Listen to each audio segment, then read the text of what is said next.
السلام عليكم ورحمة الله وبركاته، حبايب قلبي، ازيكم عاملين ايه؟ يا رب تكونوا بخير. قبل ما نبدأ الفيديو كده عايزين نصلي على النبي ونصلي ونسمي الله. بسم الله الرحمن الرحيم. اللهم صل وسلم وبارك عليك يا حبيبي يا رسول الله، صلى الله عليه وسلم. طبعا هنا زي ما انتم شايفين معايا كده انا نقله في بيت جديد، وطبعا لازم قبل ما هنقعد فيه طبعا لازم هنعمل تنظيفات جامده. بس يلا بقى احنا قلنا ايه، هنعمل تنظيفات رمضان وروتين الرغاوي بقى وايه، والدنيا تبقى مليانه رغوه كده. إيه، هنضف طبعا لان احنا لسه رايحين. فطبعا مش هينفع نستعمل اي حاجه مكان اي حد مكاننا غير لما نعقم الدنيا ونظبط الدنيا حوالينا. وكمان نهي منها هتبقى تنظيفات رمضان والعيد ان شاء الله. كل سنه وانتم طيبين، ينعاد عليكم يا رب كده بالخير دايما، لا فاقدين ولا مفقودين يا رب العالمين. بدات جبت الجردل مليته كده ميه زي ما انتم شايفين، وفضيت فيه كلور على خلطه. وكنت جايبه نص كيلو بريل حطيته برده في الجردل، وهبدا الجردل ده هاخد منه هغسل كل حاجه. إيه، جبت حته سلكه بقى وزي ما انتم شايفين كده، وبدات ادعك بالحاجه بتاعتي كلها كده. طبعا لازم الروتين ده لازم يتعمل مع اي حد جديد بينقل، او كده كده اصلا ده يعتبر الروتين الاسبوعي للحمام. زي ما انتم شايفين لازم المكان ده يكون متعقم كويس جدا، لان طبعا اكتر مكان بينقل امراض. فطبعا لازم زي ما قلت لكم نعقم بالكلور. من غير الكلور ده لا، ما اعتقدش ان فيها حاجه تانية بتعقم غيره.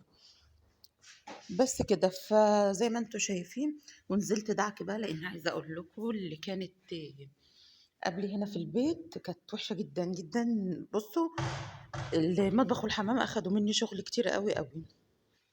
بس الحمد لله بفضل الله يعني قدرت اوصلهم للمرحله اللي انا عايزاها، كانك لسه شاريه حالا الطقم ده. بس كده. وطبعا بقى الرغاوي طبعا كتيره، واحنا عارفين روتين الرغاوي ده لما بيبقى معمول بقى بيبقى هو عنوان النظافه كلها. هبدا اشطف كده. انا عايزه اقول لكم اخدته جزء جزء، يعني اخدت الحوض وبقيت اشطفه، والحاجه اللي الاقيها مش نظيفه فيه اقوم جايه عايده عليها تاني. وطبعا المفروض كلنا كستات بيوت دلوقتي بنعمل روتين الرغاوي ده، عشان رمضان. كل سنة وانتم طيبين. وبنبدأ بقى تجهيزات رمضان بقى، الروتينات بتاعتنا في المطبخ والحمام. وهناخد ان شاء الله مع بعض الأوض برضو أوضة أوضة. هتشوفوا معايا كده كل حاجة بالتفصيل ان شاء الله. مبسوطة أوي إن أنا نقلت على فكرة، وإن شاء الله هنفضل مع بعض في روتينات كتير بإذن الله يعني.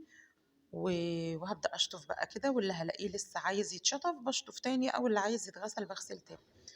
إيه، طبعا الدنيا معكوكة مية خالص، وعايزة أقول لكم إن أنا غرقت مية وكنت متلجة جدا في اليوم ده. أهو كان الله المستعان فعلا. وقلت مش همشي النهارده غير لما اخلص المطبخ والحمام. وفعلا الحمد لله وصلتهم زي ما قلت لكم للمرحله اللي انا كنت عاوزاها. ان شاء الله ان شاء الله كده هنعمل مع بعض زي ما قلت لكم شويه روتينات حلوين كده. وهنجهز حاجه رمضان وهنصور باذن الله وكل حاجه. هنا بقى بقول لكم كنت هغسل القعده كانت وحشه جدا، ده انا كنت غسلتها كمان. وهبدا انزل عليها واعقم بقى وبشطف كده عشان اكب عليها الكلور والزيت الصابون معايا وهو كويس. إيه، لفيت بقى هنا خلاص الكاميرا ليها اهو.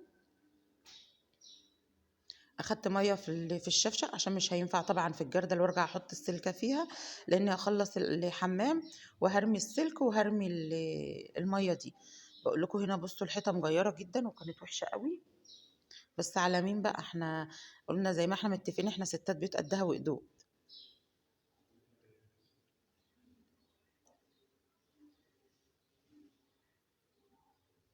اهو ده كلور وميه، وباخد من الجردل بحط بقى وخلاص.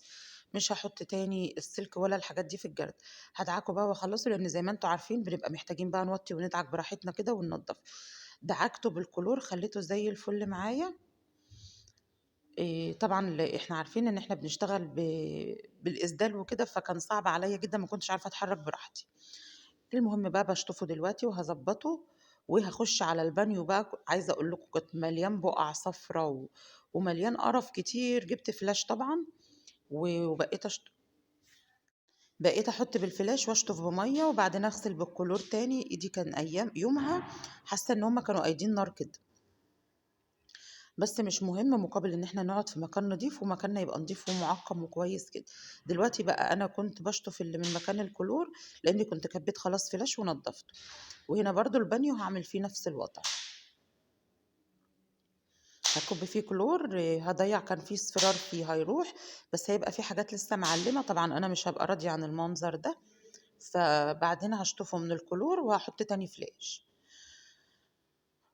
في فيديو المطبخ هتشوفوا منظر الإزاز بتاع المطبخ، أنا صوّرته طبعًا، أنا ما كنتش حابة إن أنا أصوّره والله بمنظره كده، ده أنا البانيو كده يعتبر كنت نضّفته وغسلته كمان.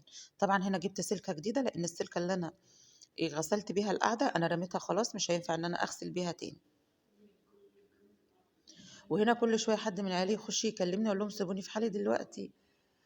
آمم، والحمد لله، الحمد لله وصل للنتيجة، قُلت لكم اللي أنا كنت عايزاها. اللهم بارك، جوزي بيقول لي أنا شايف إن إحنا مركبين طقم جديد، مش ده الطقم القديم اللي كان موجود.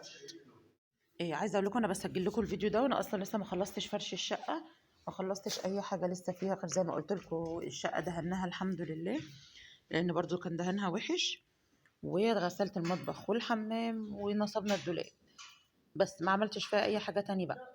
هابدأ بقى هنا زي ما باقول لكم كده، هابدأ أشطف بقى الدنيا دي، وهالاقي لسه في حاجات مبقعة هاعيد عليها تاني.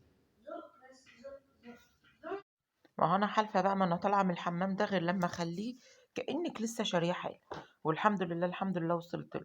عايزة أقول لكم إن المفروض الفترة دي طبعًا هي فترة التنضيفات وفترة الخزين لرمضان، أنا ما خزّنتش حاجة لسه.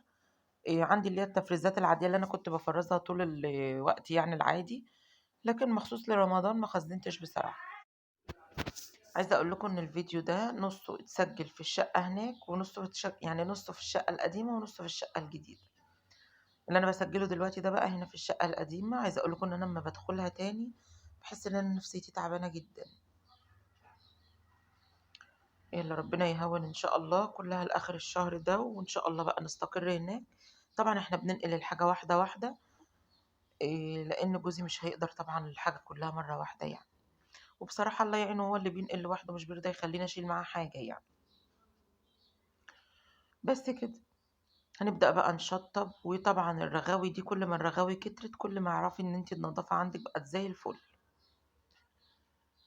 أهو لونهم رجع جديد تاني ما شاء الله، كان مليان بُقع صفرا وكان مليان طلاطيش مجيّر وما كانش حلو خالص.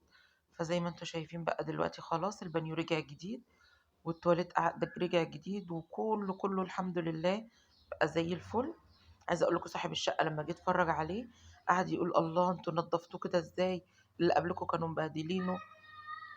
فالحمد لله، الحمد لله مكان ما نروح ننضّف مكاننا ويتشهد لنا بالنضافة بفضل الله.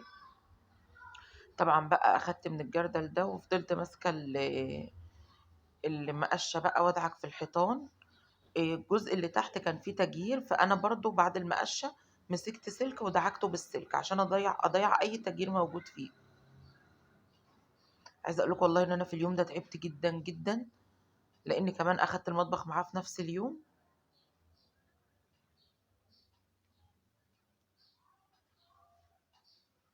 أيوه كده، الست الشاطرة تسد مكانها في أي حاجة يعني.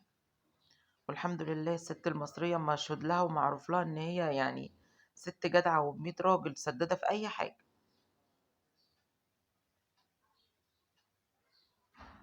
هنا جوزي كان واقف يكلمني بيقول لي: "يعني الله ينور أنتِ رجعتِ الحمام جديد تاني." قُلت له: "طبعًا أُمّال إيه." بس بقى يا حبايبي،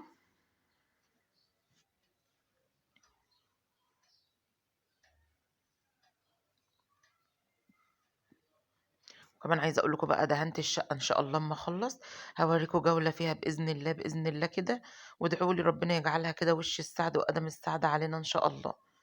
باشطف بقى أهوّة.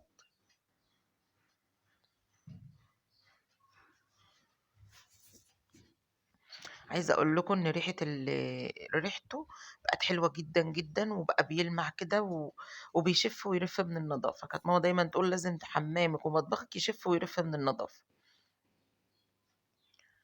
أهو. وشطّفت بقى الحيطان كلّها والبانيو بقى، وطبعًا المفروض كنت أجيب خرطوم، بس ما خدتش معايا الخرطوم اللي هنا وأنا ماشية، بقيت مضطرة إن أنا أملى بالشفشق ده وأكُب بيه أو بالدورق، أي زي ما بتقولوا يعني.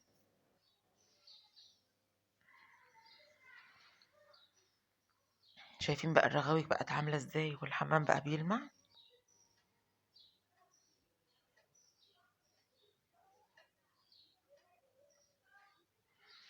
شايفين الرغاوي كتيرة هناك ازاي. طبعا هننزلها يعني، بس كل ما الرغاوي كترت معاكي اعرفي ان انتي منضفة كويس جدا. والمقطع ده اتعاد تاني بقى ولا ايه؟ كان معايا مقطع اتعاد فمسحته كده وانا بسجل الصوت. بس كده. وكده خلاص الحمد لله الحمام بتاعنا اتشطب واتعقم طبعا، وبقى زي الفل زي ما انتوا شايفينه كده اهو. بقى كله بيلمع، والحمام والأرضية وكل حاجة لمعت، والبانيو كله الحمد لله. وما تنسوش بقى تدعموني بلايك وشير وسبسكرايب للقناة عشان خاطر القناة تكبر بيكم وليكم إن شاء الله. بحبكم في الله، والسلام عليكم ورحمة الله وبركاته.